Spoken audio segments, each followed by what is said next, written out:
সে আমাকে ছেড়ে চলে গেছে, আজ বহুদিন হলো। তার চলে যাওয়াটা অস্বাভাবিক ছিল। তার চলে যাওয়ার পরে আর নতুন করে কাউকেই মনে ধরেনি, কিংবা কেউই আমাকে ভালোবাসেনি। আমি কাউকেই আমার জীবনে লাইফ পার্টনার হিসেবে গ্রহণ করতে পারিনি। সে বলেছিল আমাকে একটা একাকিত্বতা, নিঃসঙ্গতার রাজ্যে বসবাস করতে হবে। জীবনে খুব কষ্ট করতে হবে আমাকে, তাকে হারিয়ে।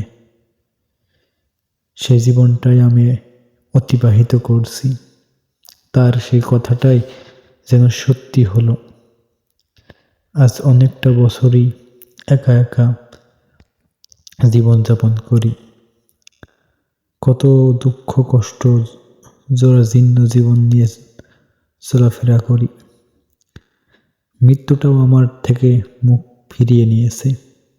সহজে মৃত্যু আমার কাছে আসে না। আমার কাছে মৃত্যু আসলে আমি বড্ড আনন্দিত হতাম, কিন্তু মৃত্যু আমার থেকে মুখ ফিরিয়ে নিয়েছে। যেখানে মৃত্যুই আমার থেকে মুখ ফিরিয়ে নিয়েছে, সেখানে পৃথিবীর মানুষ মুখ ফিরিয়ে নিলে আর কি বা করার। আমি একাকিত্বতার শহরে বসবাস করি। নিঃসঙ্গতার অক্সিজেনে আমি ধুকে ধুকে শেষ হয়ে যাই। তবুও মৃত্যু আমাকে আলিঙ্গন করে না। তবুও মৃত্যু আমাকে ছয় না, বা আমাকে আকৃষ্ট করে না। মৃত্যু কখনোই আমাকে ডাকে না। একটা অভিশপ্ত জীবনযাপন করি আমি। একের পর এক দিন যায়, রাত যায়, তারপরেও দুঃখ না কমে।